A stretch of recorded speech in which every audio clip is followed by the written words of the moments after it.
We anticipate in the next 10 to 12 years approximately 86 million Hispanics coming into the United States and 41 million Asians. You have been the majority minority for 400 years in this country. You have been the number 2 population for 400 years. You're going to get kicked out of being number 2. You're going to go down and become number 4. Now, common sense, even a third grade education would tell you, if you didn't get anything when you were number 2,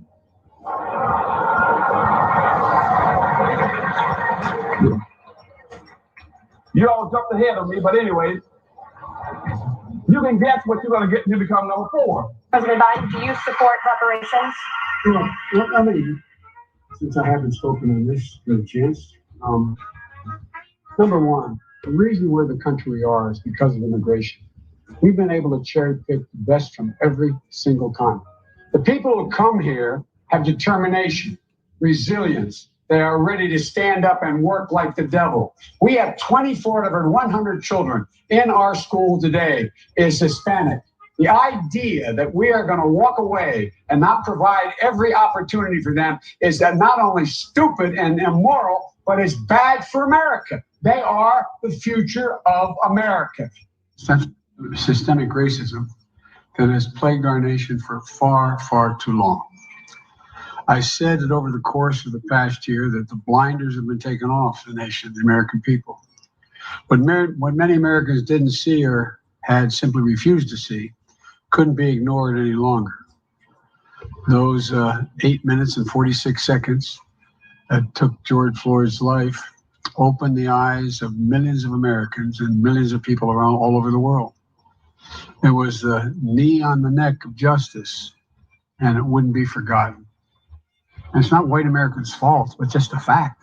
At the very same time that America refused to give the Negro any land, through an act of Congress, our government was giving away millions of acres of land in the West and the Midwest, which meant that it was willing to undergird its white peasants from Europe with an economic floor. But not only did they give the land, they built land-grant colleges with government money to teach them how to farm.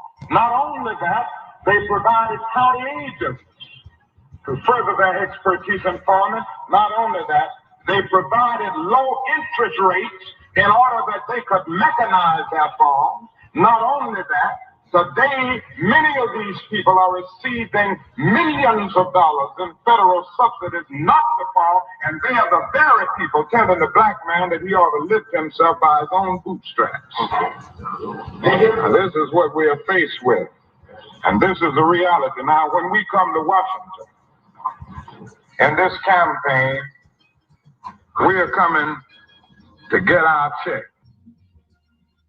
We are owed $104 trillion on the very low end, plus $735 billion returned.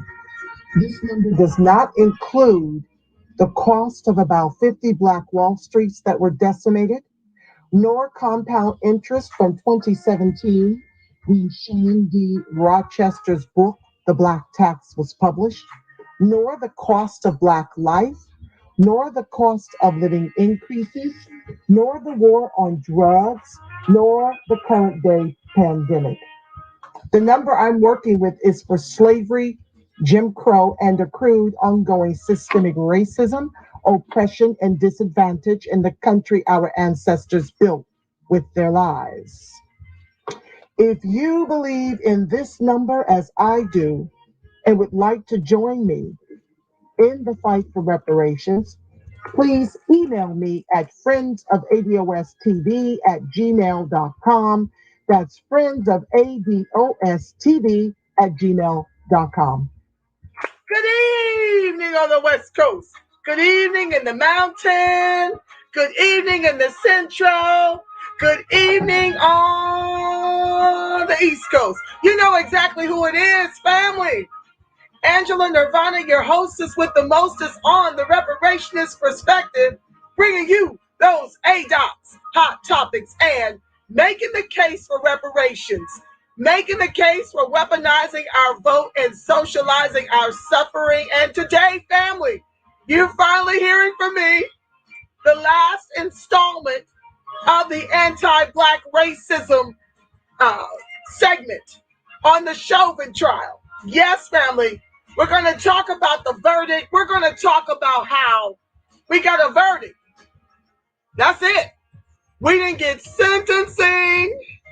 We didn't get justice. We ain't got no peace because these white inferior race soldiers are continuing to execute us with impunity, family. And like I told you, all the George Floyd acts on the planet will not change the ethnic cleansing agenda of ADOX that has been with us since we would not leave when Lincoln gave us our emancipation. Not really gave it to us. We fought for our emancipation and stormed the Union camps. I know of at least 500 of us stormed the Union camps as we escaped slavery, as we ran away. We settled on the Union camps of the Union troops and insisted on our emancipation.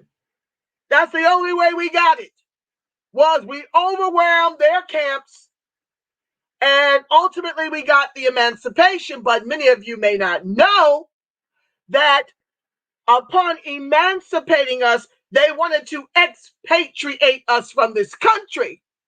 They wanted to tuck us away anywhere but the U.S., anywhere but here. So they wanted to use us for the heinous chattel slavery that our ancestors endured, the worst of all its kind in the known world. And then Lincoln literally wanted to expatriate us from the country our ancestors built with their lives. These white inferiors have some unmitigated gall, do they not? Do they not? So I'm not going to belabor because I'm going to try to get you out of here in an hour. So by 7:30, we should be done. Oh, there's so much to unpack here, family. And not really. You guys already know the verdict. You guys know that this wigger went away in handcuffs. But it's bittersweet, family. It is bittersweet. None of this changes until they stop caring more about the First Amendment rights of the KKK, the neo-Nazis, and the skinheads than they do Black lives. Now, they ain't never cared about Black lives, so that's not something that could change. But it's because of the First Amendment right for these white inferior race soldiers to align themselves with hate groups that have yet to be deemed domestic terrorists, which they are. They are flat out domestic terrorists. They have yet to be labeled, while people like me and those of us in the movement are labeled Black identity extremists for fighting loud and proud for American descendants of chattel slavery's social and economic justice. Okay? They are hiring them. The FBI report has already told you this under their investigations, that the KKK, the neo-Nazis, and the skinheads have infiltrated the police force all throughout the country. So with that being said, let me stop sharing this so I can read a little bit to you and tell you the way I see it. Now, we already know that Chauvin was convicted, but we don't have a sentence yet.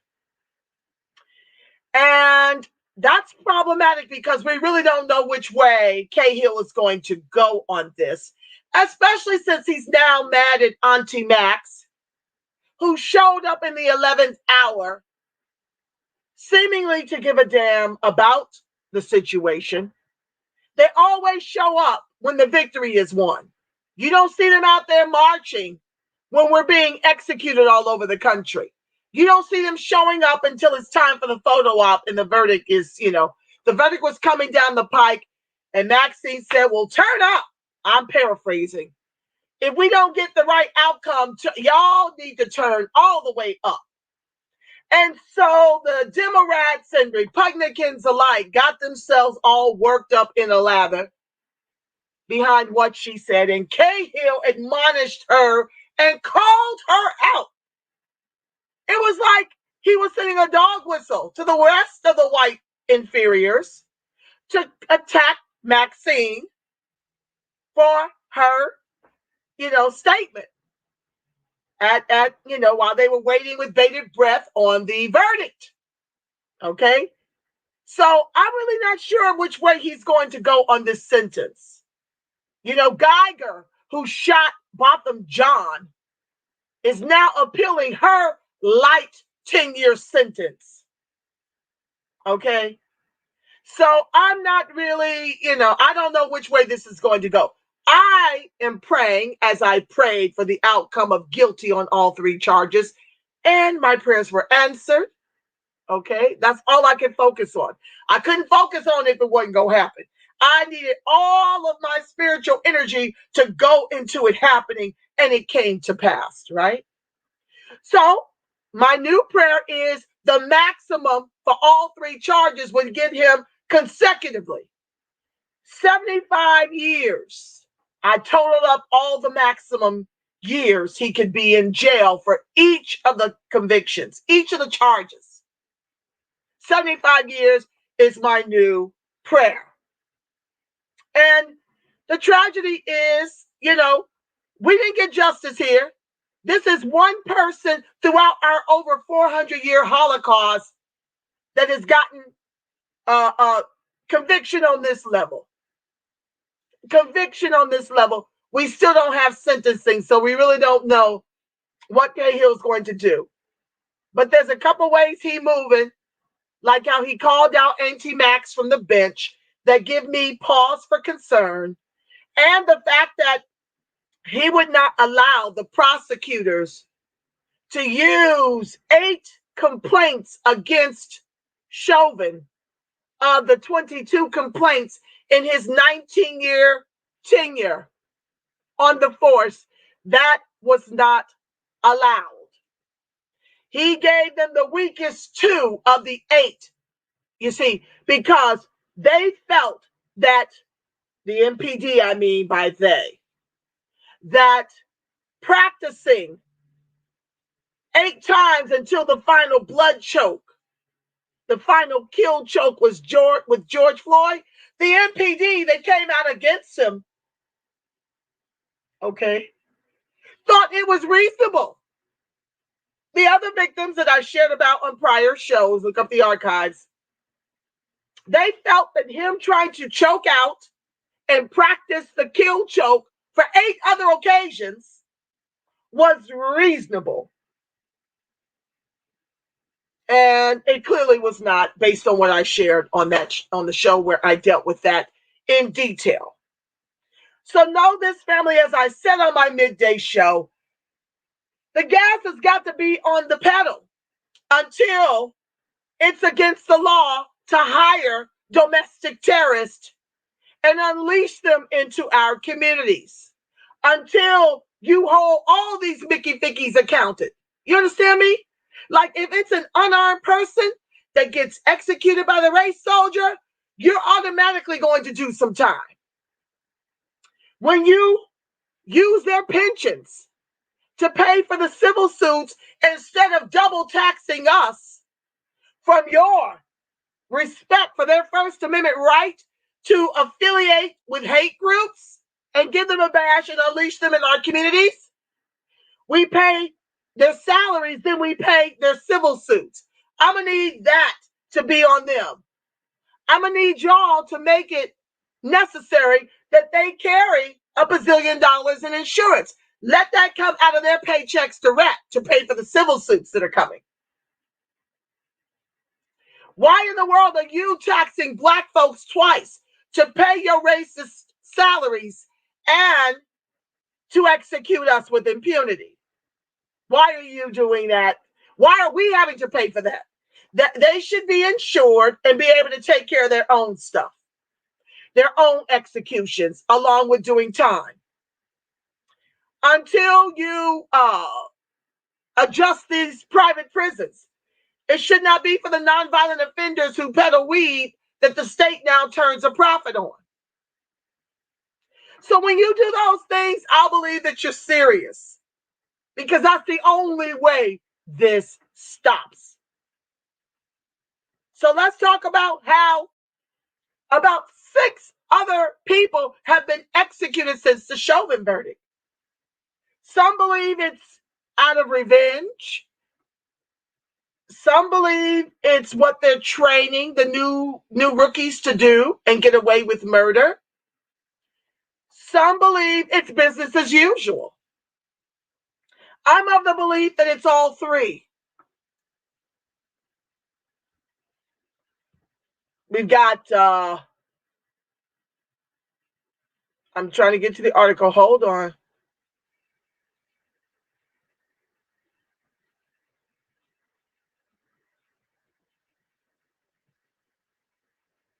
We've got Makhia Bryant,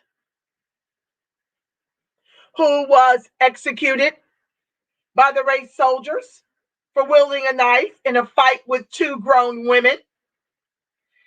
And my problem with that execution is the fact that this Mickey Picky white inferior race soldier that executed her was a trained marksman in the military.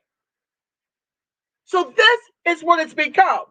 Instead of defund the police, Biden has enriched the police so that they can hire ex-military trained marksmen to come into our communities who hate us because they're also affiliated with the hate groups to execute us with impunity.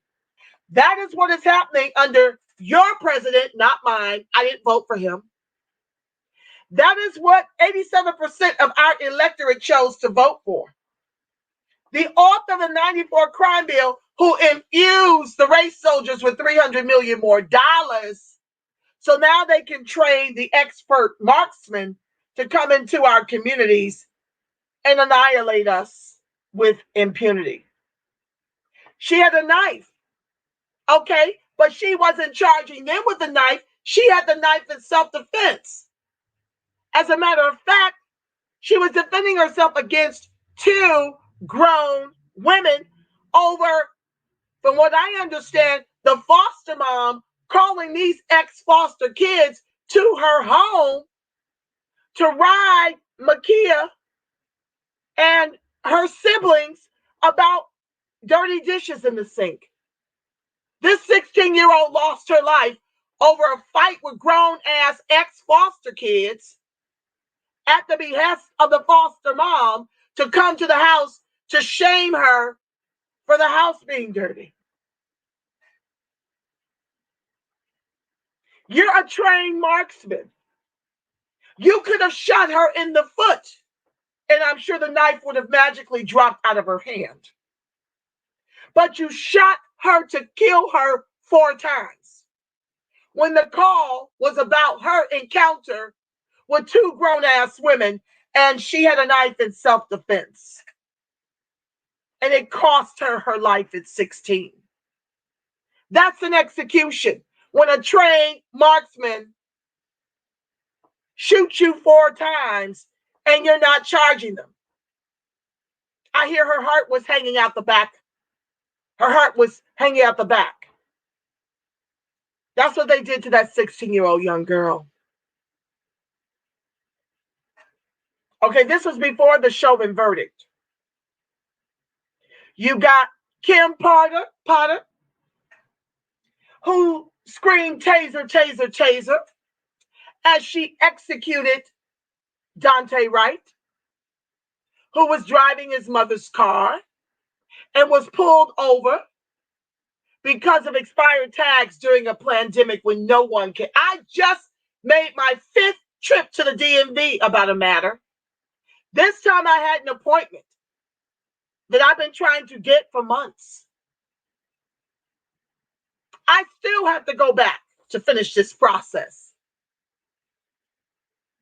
So he's driving around with expired tags, and that's the white inferior race soldiers' way of having reasons to execute us while serving warrants on us and things. So they pulled him over for expired tags during a pandemic. She pulls out her gun. She got 20 plus years in the force, but she don't know her gun from her taser. Different color, on different sides of the body, different weights.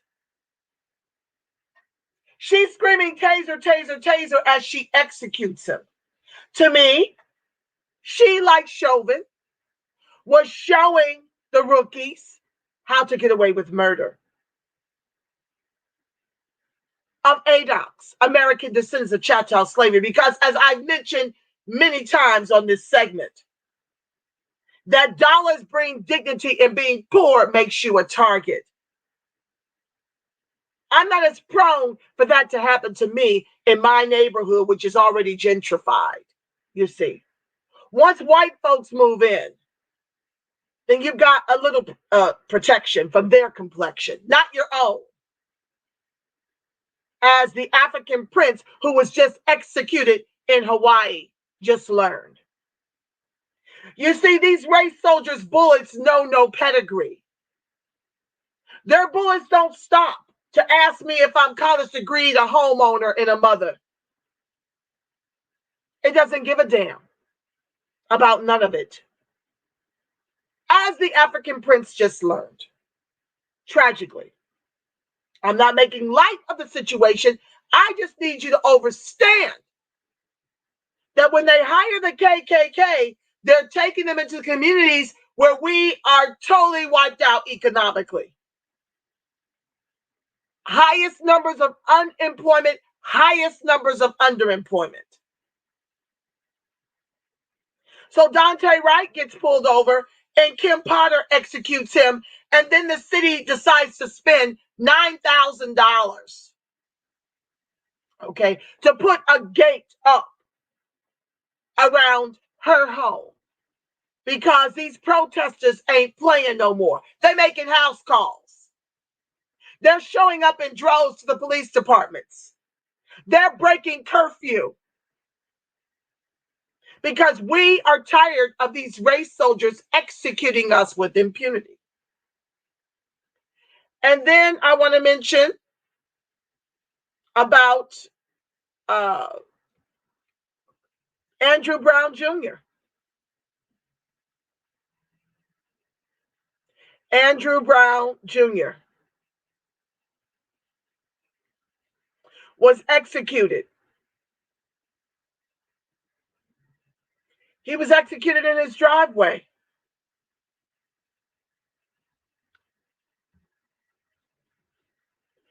Let's talk about it.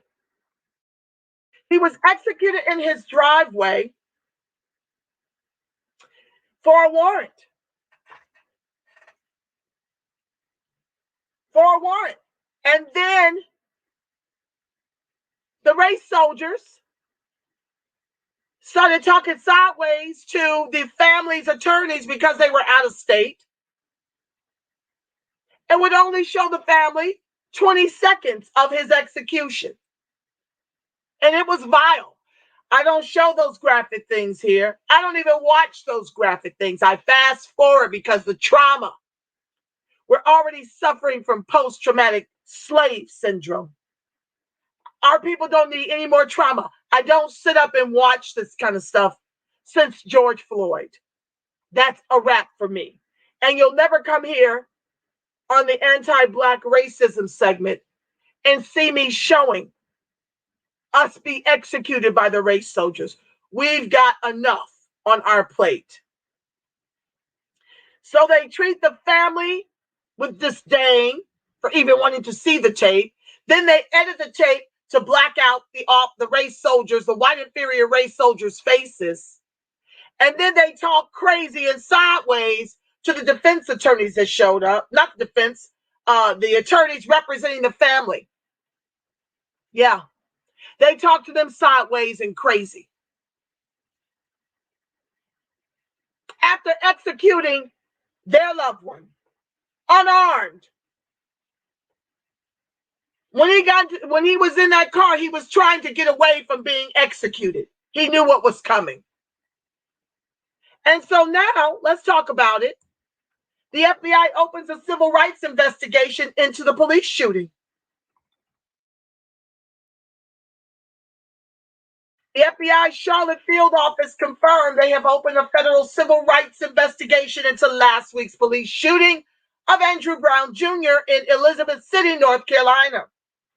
Quote, agents will work closely with the U.S. Attorney's Office for the Eastern District of North Carolina and the Civil Rights Division at the Department of Justice to determine whether federal laws were violated. As this is an ongoing investigation, we cannot comment further, the FBI statement says. Attorneys for the Brown family welcome the development. Quote, we have great faith that this caliber of an investigation will prevent any obscuring of the facts, which is already happening. We've still yet to see, at least I haven't, the full videotapes. I think there are about 9 plus the one surrounding the home. Released to the Brown family in public, and will overcome any local bias that may prevent justice from being served. Attorneys Ben Crump, Bakari Sellers, Harry Daniels, and Chantel Cherry Lassiter said in a statement. The attorneys earlier released a private autopsy that found Brown was fatally shot in the back of the head.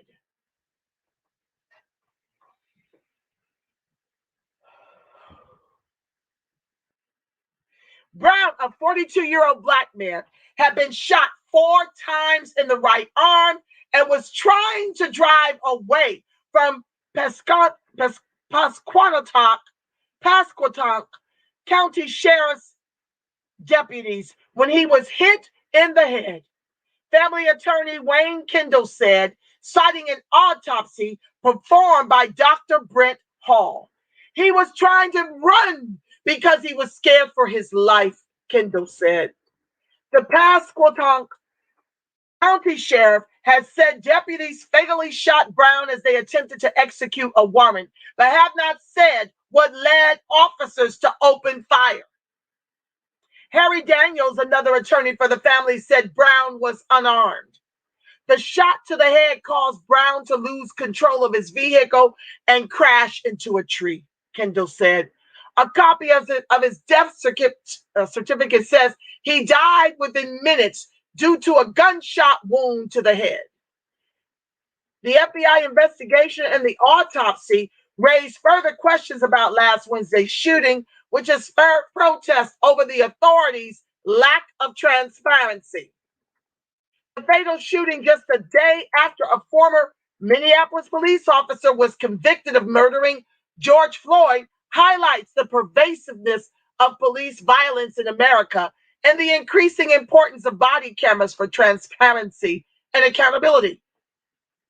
Matters not. Many of them have executed us with the cameras rolling, unarmed, black men, women, and children. It's gone unpunished. Curfew begins Tuesday night. Concerned about potential unrest, Elizabeth City declared a state of emergency on Monday and instituted a curfew, starting Tuesday night at 8. Protests on the first 5 nights after the shooting were peaceful, but on Monday, some people threw rocks, Mayor Betty Parker said. They better be glad that's all they threw. We're usually a kind of quiet town, and we're just sometimes playing stuff by ear because we've just never had something like this before, she said of the curfew. We've got to do some healing here because people are hurt. Well, this has been ongoing in North Carolina. This has been ongoing. This is nothing new. Parker says she also thinks it's taking too long to release the body camera footage. Of course it is. They're trying to get their stories together. It appears that you ought to be able to get it in a 24 to 48 time period. That's what I'm thinking. It should be released in a very reasonable amount of time, Parker said, and this amount of time is not reasonable. The sheriff's office has given the public little information about the shooting and say they are legally prevented from publicly releasing body camera footage without a court order. Cherry Lassiter, a family attorney who viewed 20 seconds of the shooting from one deputy's body camera on Monday, said it showed an execution. Brown's son, Khalil Farabee, agreed. Yesterday, I said I thought he was executed, Farabee said Tuesday. It's obvious he was trying to get away. It's obvious. And they're going to shoot him in the back of the head? Man, that ish is not right. That's not right at all, man. On Tuesday, the county addressed the use of the word execution. Quote, this is unproven hyperbole that only inflames the community, and should this matter ever go to court, could bias potential jurors and perhaps interfere with a fair trial for anyone involved, officials said on a Check the Facts page on the county website. Anybody that knows this story knows this was an execution. He was unarmed, shot 4 times in the arm, trying to get away, trying to save his life. The statement said the one video the family saw showed the whole incident. The statement said the one video the family saw showed the whole incident. The entire encounter of engaging Mr. Brown and the use of deadly force lasted less than 20 seconds. The family viewed the entire encounter. The family was able to watch the video 10 to 20 times, the official said. The deputies' faces were blurred because of an ongoing investigation, according to the statement. There was more video, and that would also require blurring, the statement said. While there is an additional body camera footage showing the deputies on scene attempting to provide first aid and perform CPR on Mr. Brown after you blew his brains out, really? The time needed to blur faces of the additional video would have delayed us from showing the family the video on Monday as they requested. So you had time to blur the faces of the video, but not to show them everything. What we know about the shooting. In dispatch audio from April 21st, first responders can be heard saying a man had gunshot wounds to the back.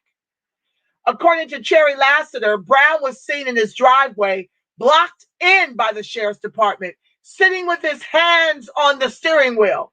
And that can't be turned an execution until after a trial. He wasn't reaching for anything. He wasn't touching anything. He wasn't throwing anything around, she said. Deputies ran up to his car, shooting as Brown put the vehicle in reverse and back out the driveway. Cherry Lassiter said. Deputies continued to shoot at him as he drove off, she said. What the 20 seconds shows is that Andrew Brown is not a threat to officers, she told CNN on Tuesday, as he was being shot at. Andrew was trying to back away from the officers and save his life. Save his own life.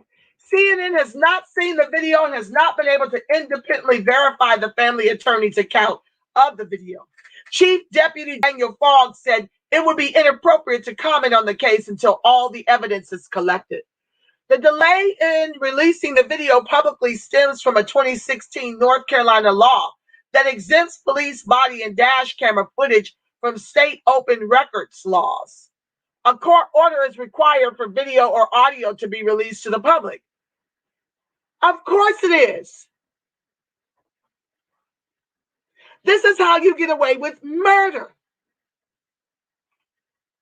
The Pasquotank County Sheriff's Office said the county attorney filed a motion Monday with the court to release the body camera video publicly, and a media coalition that includes CNN has also filed a petition for the release of the video. Governor Roy Cooper signaled Tuesday that he supports changing the law, according to a statement sent to CNN. Quote, the governor believes that instead of requiring a court order to release body camera video, me speaking, which that should not be required. Isn't it our tax dollars that pay them? Why should we need a court order to see the fact that they executed us for them to lose their jobs and start indictments? it should be presumed to be public record and released unless a judge finds a compelling reason that it shouldn't be. Press Secretary Dory McMillan said, body cameras are an important tool to help ensure accountability and public trust, and the governor has called for changing this law since it passed in 2016. The governor said he thinks a special prosecutor should handle the case. Quote, this would help assure the community and Mr. Brown's family that a decision on pursuing criminal charges is conducted without bias, Cooper said in a statement. 7 deputies have been placed on administrative leave with pay. They're luxuriating, they're relaxing after having executed Mr. Brown. 2 others have resigned. Consciences couldn't handle it. And 1 deputy retired. How convenient. Consciences couldn't handle it, and they didn't want to be indicted. Wooten said not all the deputies who were placed on administrative leave discharged their firearms, he added, but they were all part of the warrant operation. Why did it require all these people? 7 and 2. Why did it require 10 people to come and serve Mr. Brown a warrant? Because they were planning a modern day lynching of an ADOX man with 7 children, no less. Pasquotank County Sheriff's deputies were authorized to look for crack cocaine, other controlled substances, and evidence of criminal activity. And yet, you got white folks wilding out, performing mass shootings all over the country, and being driven to Burger King or given bottled water. But ADOX gets execution. No trial, no innocence before proven guilty. And you just saw with the Chauvin trial, the hoops we had to jump through just to get a guilty conviction. And that's only 1 in a million. Other controlled substances and evidence of criminal activity in Brown's 2 vehicles and his residence, according to a search warrant signed by a judge on April 20th. So that means come 10 deep with your guns drawn, shooting as his hands are on the steering wheel. The copy of the search warrant obtained by CNN was marked as not executed. That's cause for concern. In the first news conference about Brown's death, Wooten said Brown was killed as deputies were attempting to execute the search warrant. But he later stated Brown was killed as deputies served an arrest warrant.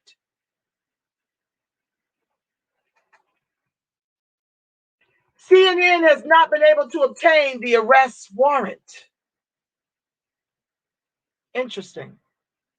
According to the search warrant, PCSO investigator D. Ryan Meads received information from the Dare County Narcotics Task Force in March of 2021 regarding the illegal sales of controlled narcotics by Andrew Brown, residing on Perry Street in Elizabeth City. It is immaterial.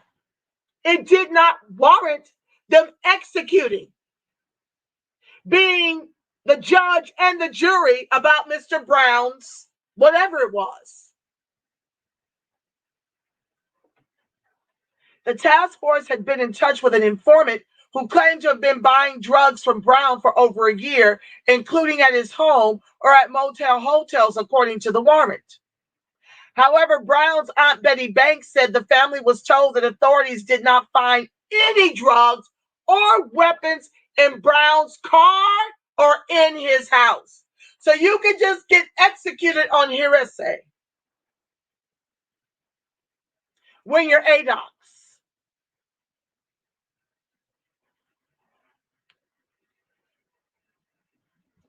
So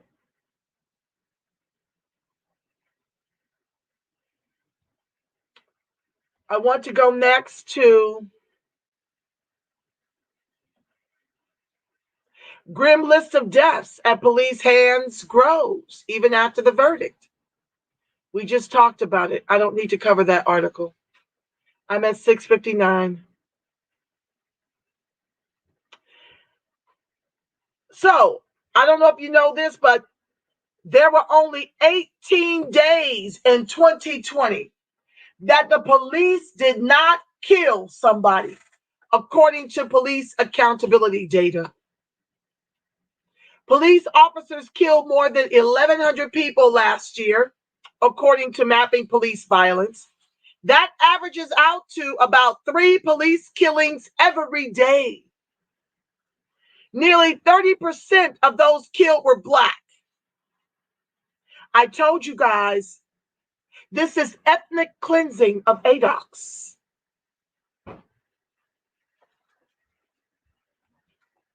That's all I want to say about that.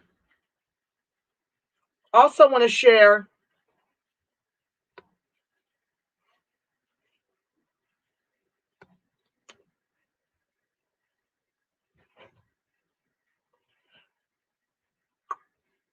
more tax dollars spent to protect Potter's house.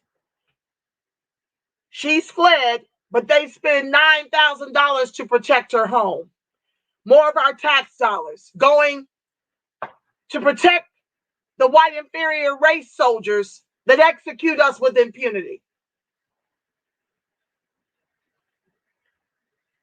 Fatal police shootings of unarmed Black people reveal troubling patterns. You think? It's only been going on for over 400 years. Rennell Foster was riding his bike through the hushed streets of Vallejo, California one evening when a police officer noticed that the bike had no lights and that he was weaving in and out of traffic. Hold on, family. I need some air. And I need to take a sip. Welcome to the live. Please send me your email addresses because Facebook has disabled everything. And I need to be able to reach you to let you know where I'm going live. In the unlikely event, Twitter or ScrewTube does the same. I'm being shadow banned.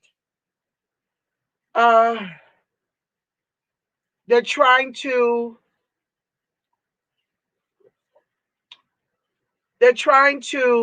disrupt the new Black media and the strong voices that are out here telling the truth. I'm on the list, as are many others. So we're being shadow banned and disabled for no rhyme or reason. Just one day you look up after so many times in Facebook jail and you've been silenced. I lost about 4,500 friends and followers as a result. I shared about what you could do to protect your interest in Racebook. If you've been warned once, you're now on a list. It took them about 2 years to finally take me totally out. And I don't believe the account is going to be enabled again.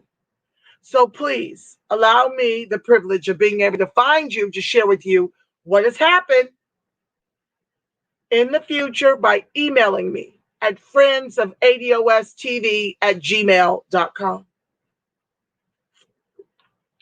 And if you feel so compelled, hold on one second, please, your donations enable me to educate the masses and to advocate for ADOX, social and economic justice and inclusion. So I'll fly the banner. Thank you for joining the live. Now back to the text.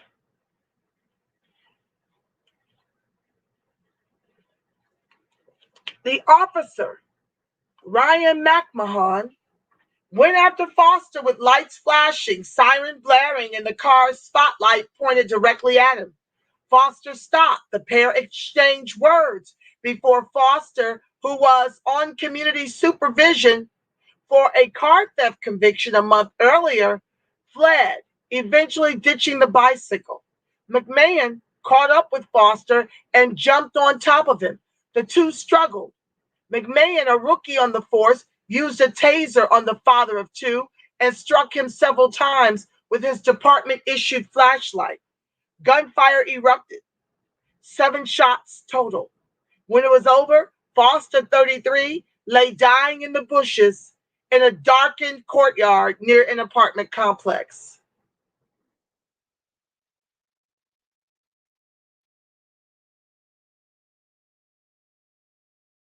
Solano County DA Krishna Abrams declined to bring charges against McMahon, who is white, saying the February 2018 fatal shooting of Foster, who was black and unarmed, was justified.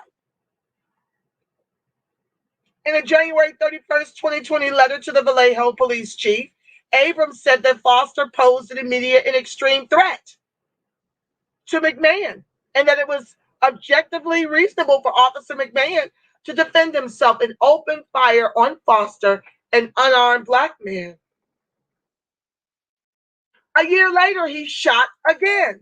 This time, the slain man was aspiring black rapper Willie McCoy, who was asleep in his silver Mercedes CLS 500 outside a Taco Bell shortly before 11 p.m. on February 9, 2019. An employee called 911 to report that McCoy was slumped over the steering wheel and blocking the drive-thru. Sounds like Rayshard Brooks in Atlanta. When McMahon and other officers arrived, 6 in all, one of them spotted a semi-automatic pistol in McCoy's lap. As McCoy slowly awoke, he moved his hand to scratch his chest, according to a report by an expert the city hired to review the shooting. Officers believed he was reaching for the gun, so they fired 55 shots in 3 to 5 seconds. McMahon said he fired after believing that the officers and residents were in imminent danger. Officials cleared him over his role in that killing too, but he was fired in September 2020 for violating department policy during the shooting by engaging in unsafe conduct and neglect for basic firearm safety, a department official said. It's a very sad situation, McMahon said in a brief interview with NPR. It's something I'm still dealing with. It hasn't gone away. The deadly shootings of unarmed black men and women by police officers in the U.S. have increasingly garnered worldwide attention over the last few years. The 2014 killing of Michael Brown in Ferguson sparked a week of protests that catapulted the Black Lives Matter movement into the national spotlight. Since then, tens of thousands of people across the country have taken to the streets to protest police brutality of blacks by mostly white officers.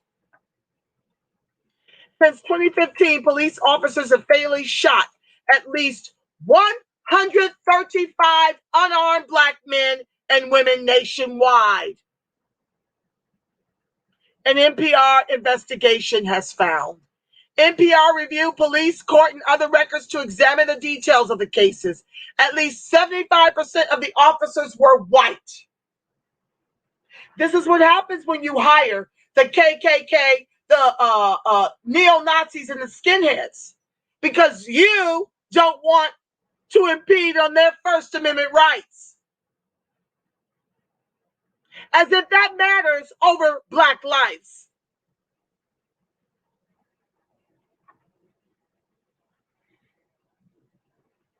The latest one happened this month. This is January of this year in Killeen, Texas, when Patrick Warren Sr., 52, was fatally shot by an officer responding to a mental health call. For at least 15 other officers, such as McMahon, the shootings were not their first nor their last, NPR found, me speaking. I just shared with you at the top of the show how Chauvin practiced on 8 other occasions the kill choke until he finally took the life of George Floyd. 19 years on the force, 22 complaints, 8 of which were kill choke practice that the MPD who turned against him because they had no other choice. It was all on video. It was all on video. Do you know how many of these executions we don't know about? I can promise you it's more than 135.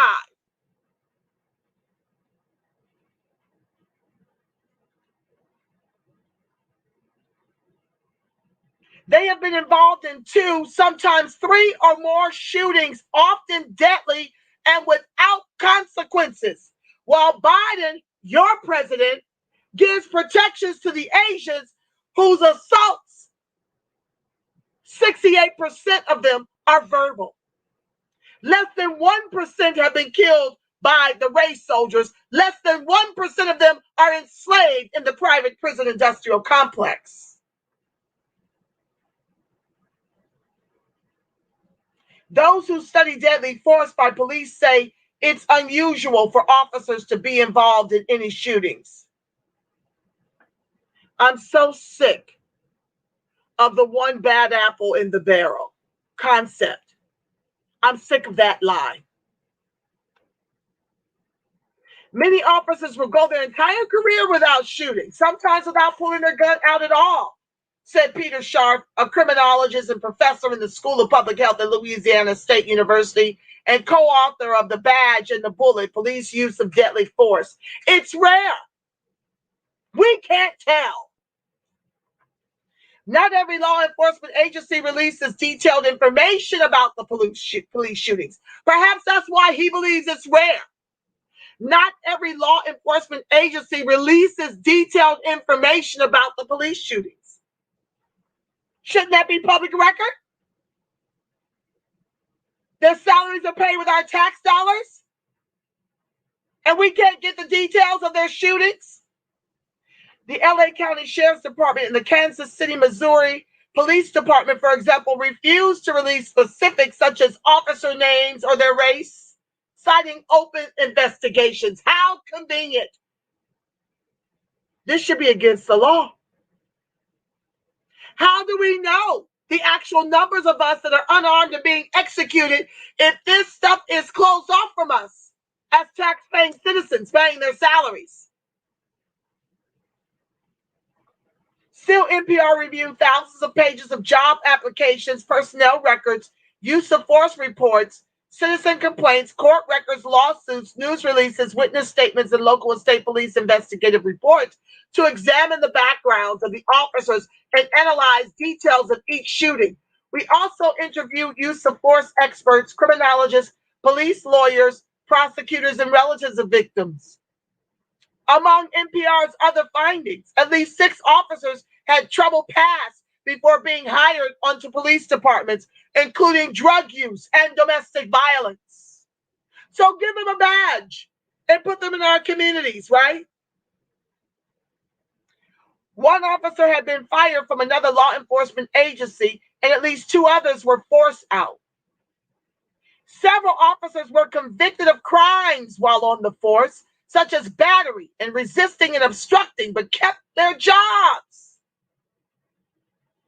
In one instance, officials in a tiny Louisiana parish repeatedly fired and rehired a deputy who got into trouble with the law 3 times over 30 years, records show.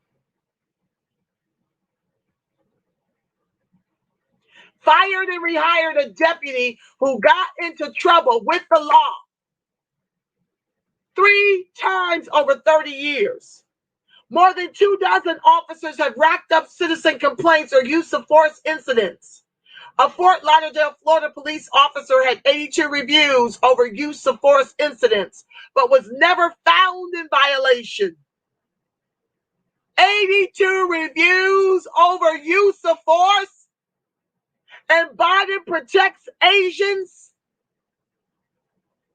over our protections. He did not make an executive order of the anti-lynch bill.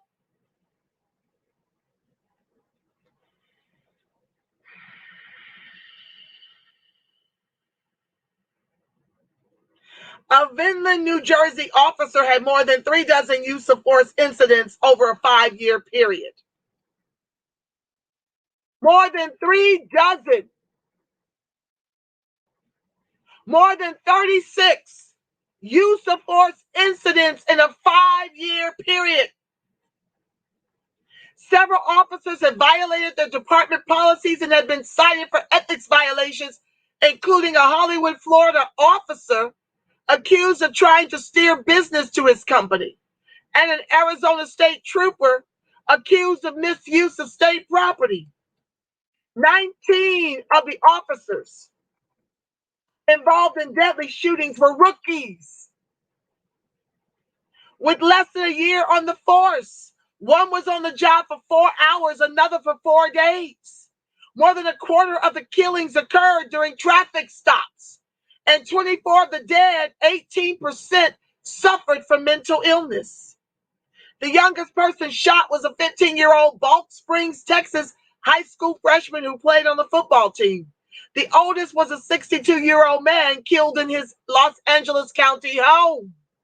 Nearly 60% of the shootings occurred in the South, with more than a quarter in Texas, Georgia, and Louisiana, NPR found. The killings have led to at least 30 judgments and settlements totaling more than $142 million. That's our bill.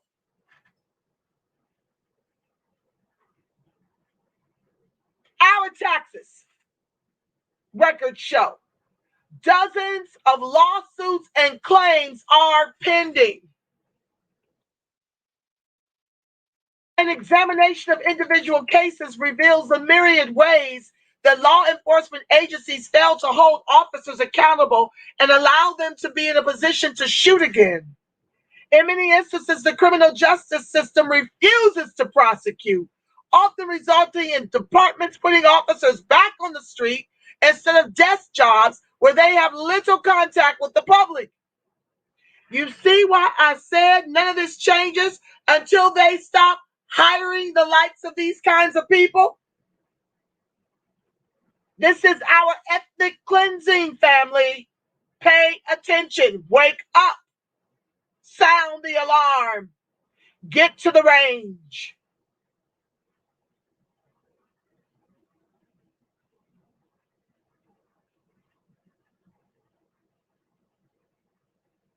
Other times, police unions protect officers from accountability. And sometimes departments are so desperate to recruit officers that they ignore warning signs such as an officer's troubled past and hire them anyway. Why do they get passes on killing people? Asked Paula McGowan, Foster's mother. If the system was right, they would hold these people accountable.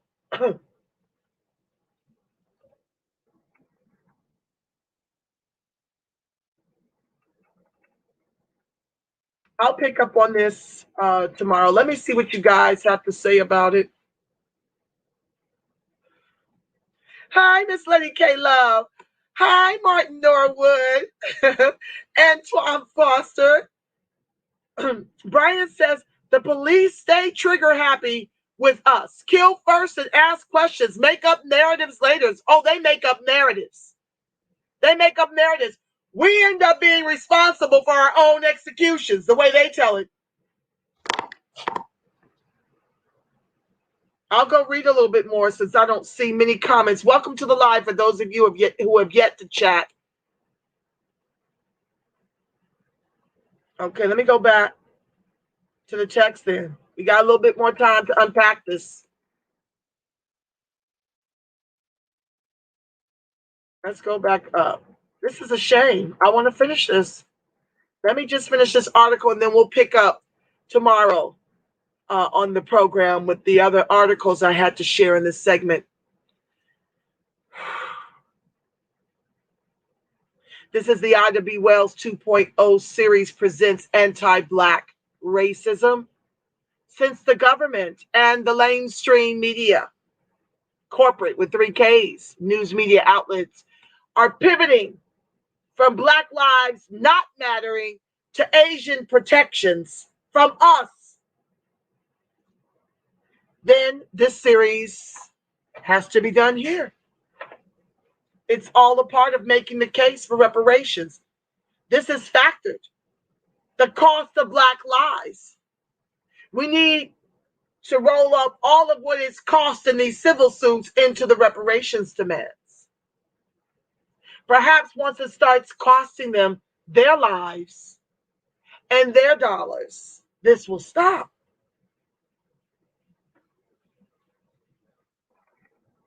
Unnecessary and unreasonable. Nathaniel Pickett II was walking back to his $18 a night room at the El Rancho, a Seen Better Days bungalow motel along historic Route 66 in Barstow, California. Because this is ADOC's life. They've neutralized us economically. This is all he could afford. They've killed and stolen it all from ADOC's. It was shortly after 9 o'clock on p.m. on November 19, 2015, and Nate, as his family called him, often took evening walks. As a 29-year-old former engineering student, those jobs are now going to the immigrants. He probably could not afford to stay an engineering student, which is why he was living in an $18 a night room at the El Rancho. You see where I'm going with this, how all of this is relative to the reparations demands?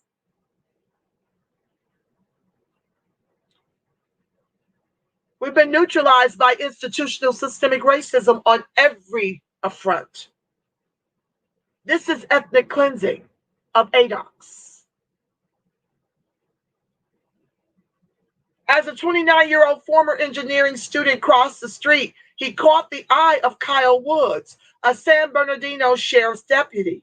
Woods made a U-turn into the motel parking lot, jumped out of his cruiser, and approached Pickett, police records show. I don't believe the police. He demanded Pickett's name and birth date. Pickett complied. Let's back that story up.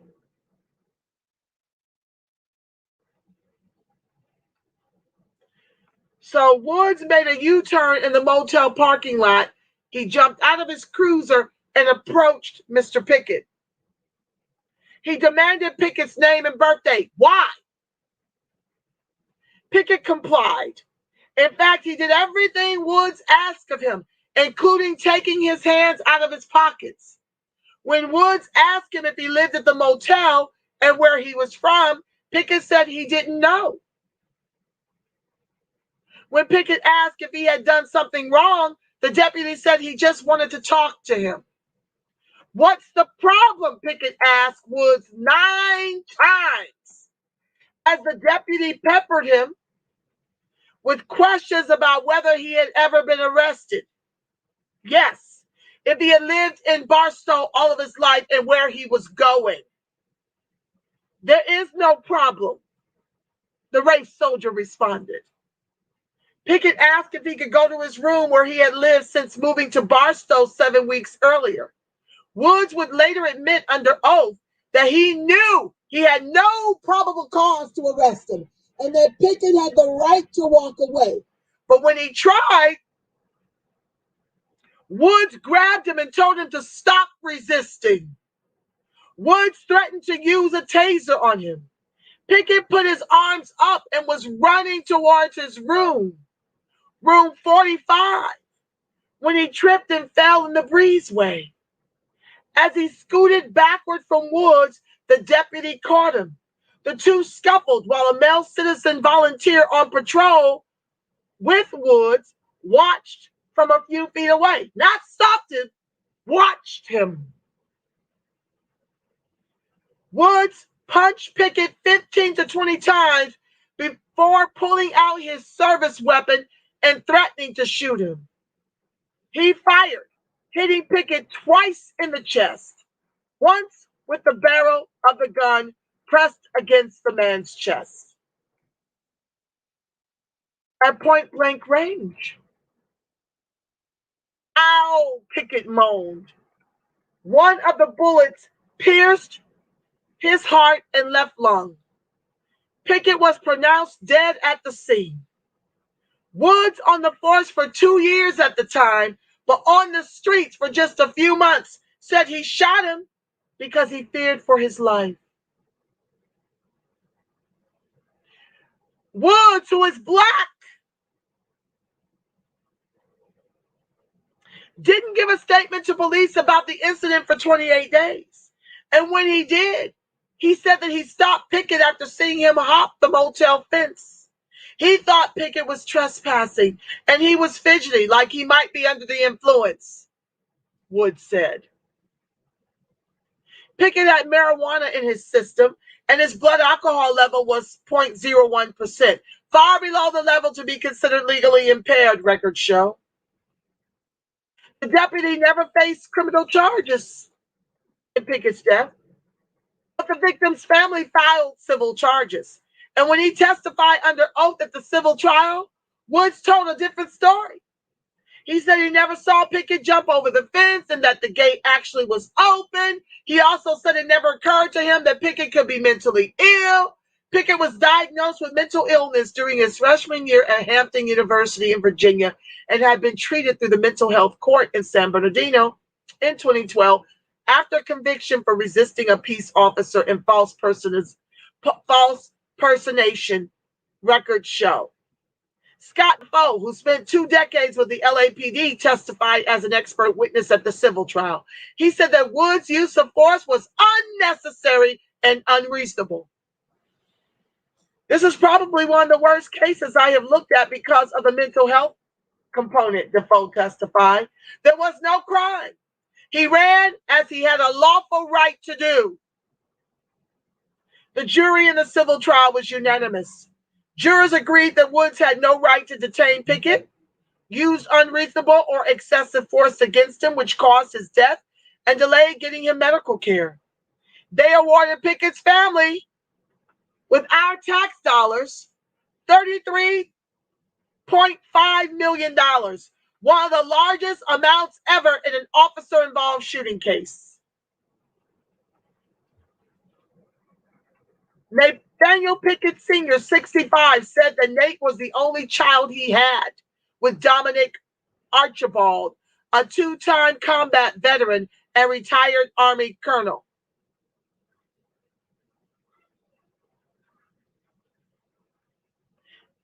I don't understand that. After their divorce in 1990, when Nate was not quite 5, the boy went to live with his mom. So I guess Nathaniel Pickett Sr. was gay. Dominic sounds like a man's name to me. He was in a gay union. And after he divorced Dominic Archibald, let me make sure I'm reading this right. I don't want to lie on the man. Nathaniel Pickett Sr., 65, said that Nate was the only child he had with Dominic Archibald, a 2-time combat veteran and retired Army colonel. Sounds like a gay union to me. And after he divorced Dominic in 1990, when Nate was not quite 5, the boy went to live with his mom. He became a Boy Scout and fancied Frank Sinatra music, art, and sports, except football because he didn't like getting dirty. Archibald eventually enrolled him at the Fort Union military. Maybe Dominique, I'm sorry. Let me back that up. I don't want to lie on the man. I think the way they spell this is Dominic, like the masculine.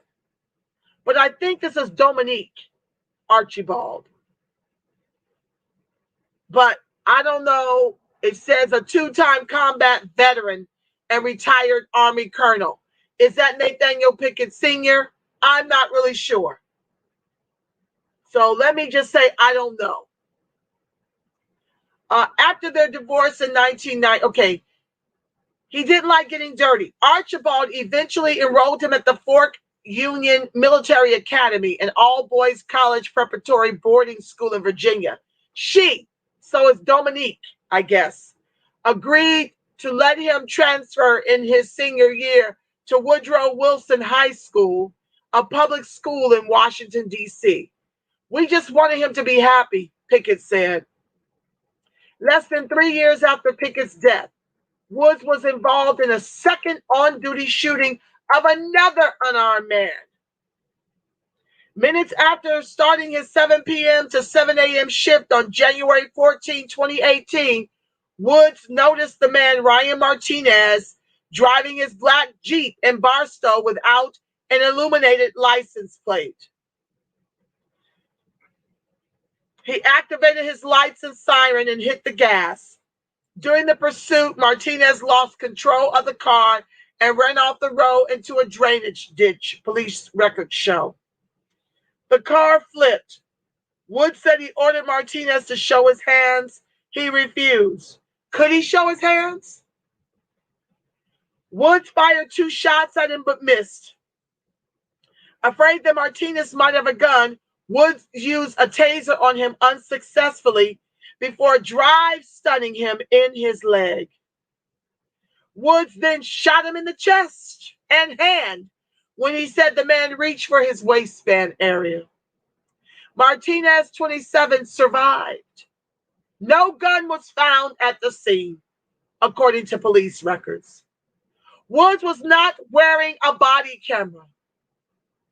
Martinez did not respond to a request through his mother for an interview.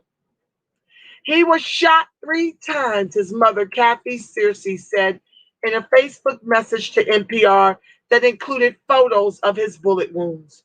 Plus, he was being tased at the same time. Michael Ramos, the San Bernardino County District Attorney at the time of both shootings, declined to charge Woods, saying the deputy was justified in shooting both men. You see how they all are complicit? He said in a recent phone interview with NPR that he doesn't remember the cases, but said he always adhered to the law when deciding whether to charge an officer with killing someone. Then the laws need to change.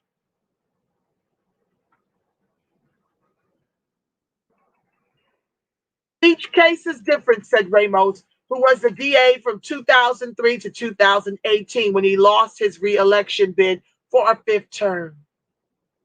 But when you apply the facts to the law, that's what you look at, which is why the laws need to change.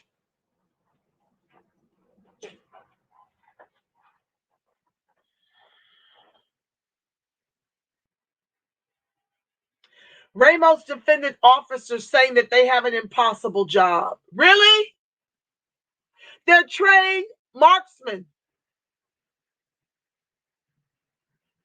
It never seems to be difficult when the mass shooters, the mass murderers are white. They get taken alive.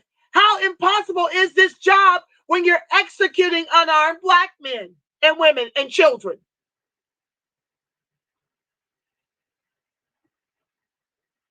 Taking someone's life is not easy, he said. It's not something they brag about or high-five each other about. It's the last thing they want to do. Lies. Did you see the smug look on Chauvin as he kneed deeper into George Floyd's neck as the audience, the bystanders, got more and more animated?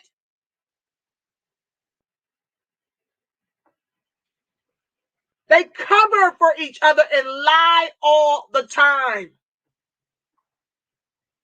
When asked if officers who kill unarmed people should be taken off the street, Ramos said that decision should remain with the departments. Of course they should.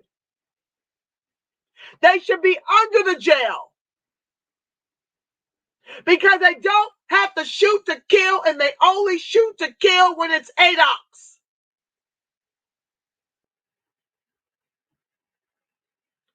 They should be given the resources, counseling, and time off, but it's up to the chiefs, he said. Why? You don't hear of them doing this to white men, white mass murderers.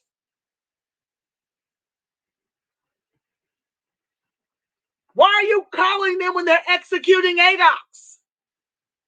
How about not hire them at all?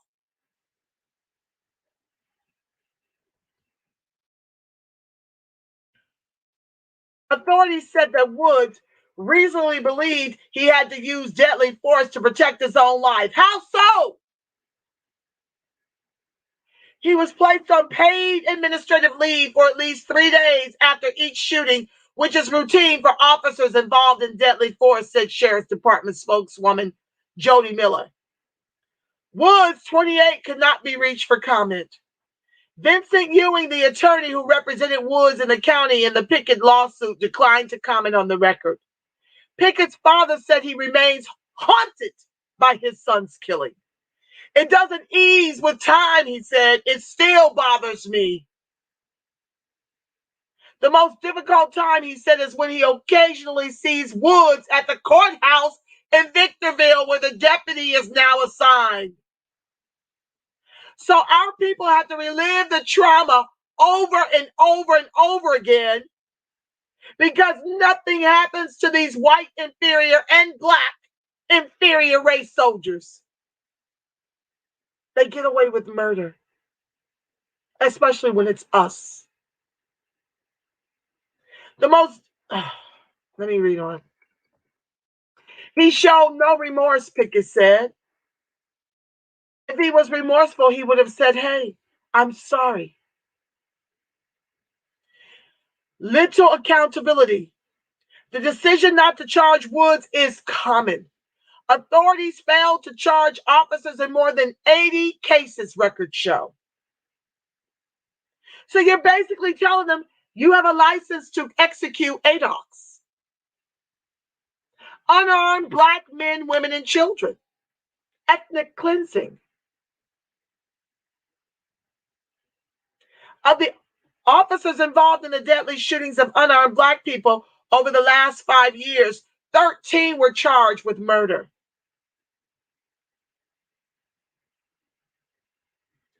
Only 2 were found guilty. 3 others charged with murder were acquitted, and 1 was found not guilty of murder, but guilty of aggravated assault, false statements, and violation of his oath of office. 7 murder cases are pending.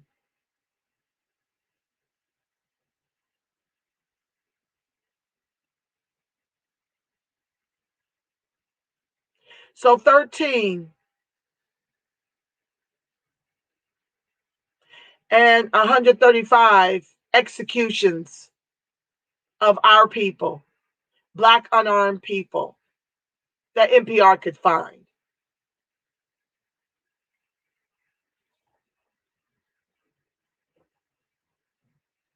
That's 10%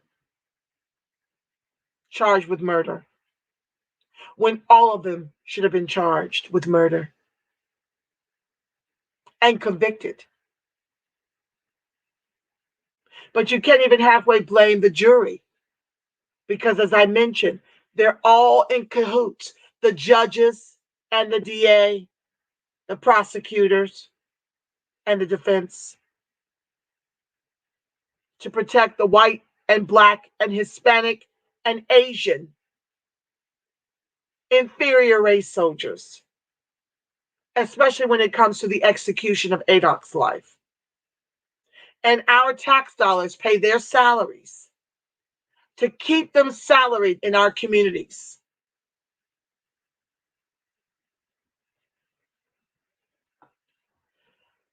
Of 7 officers charged with manslaughter, 2 were found guilty. In 33 shootings, officers were fired or resigned. At least 3 got their jobs back, and 5 went on to work for other law enforcement agencies, records show. Let's talk about the officer that shot Jacob Blake 7 times in the back. He's got his job back.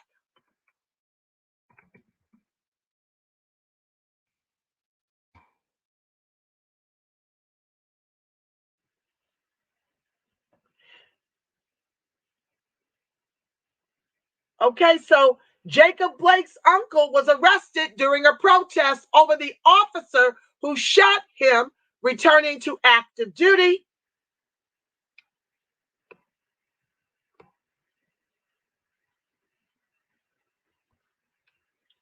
Oh, God.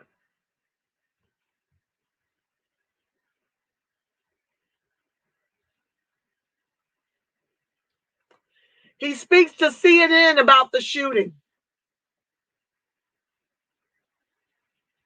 He was among 3 protesters arrested in demonstrations Sunday over the officer who shot Blake returning to active duty. Justin S. Blake, the uncle of the man Kenosha police officer Rustin Shesky shot 7 times while responding to a domestic incident last year, was arrested for disorderly conduct and obstructing an officer after blocking the public entrance to the Kenosha County Public Safety Building, according to the Kenosha County Sheriff's Department. As of noon Monday, the 3 people arrested and posted bonds and were no longer in county custody, according to KCSD. The protest was just the latest demonstration over the incident that became part of a larger summer of reckoning over police and racial bias in the U.S.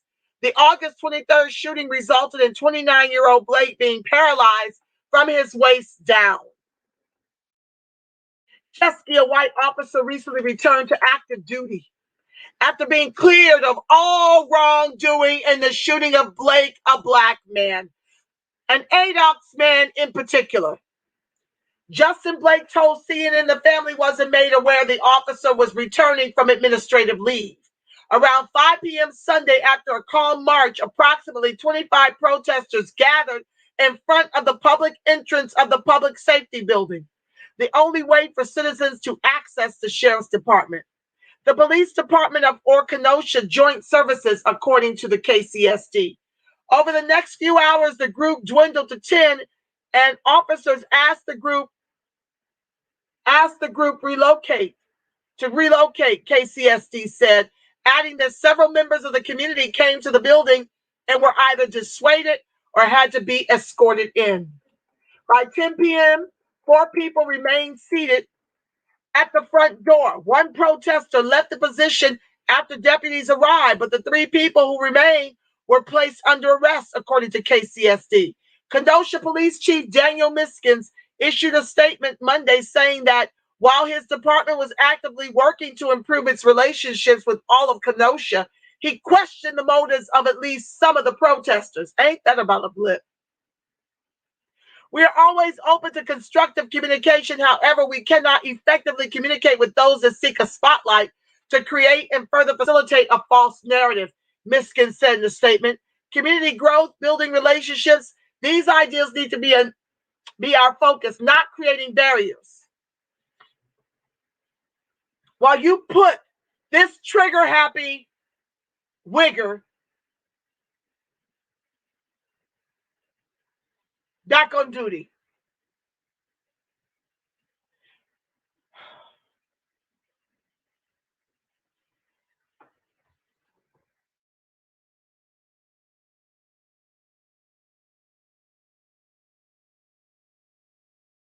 Kenosha police will not respond to demands, nor will we entertain the unlawful termination of a police officer, the chief added. Shot him in the back 7 times. He was unarmed, to my understanding. Walking away. But you take white, inferior, mass murderers alive. Now he gets to be paralyzed. And this officer is returned to duty.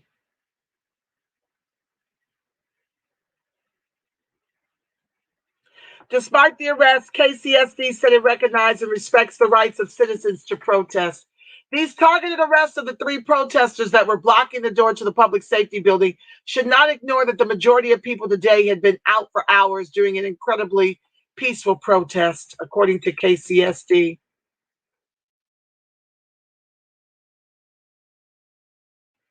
I'm done with that, and I'm done with this NPR article. I'll pick up tomorrow. I want to talk about on tomorrow's segment dealing with how the protesters stormed the Columbus Police Department headquarters after Black man was shot dead by police at the hospital. And I want to talk about Amber Guyger. She's appealing her guilty verdict. And Comrade Robin Freelick sent me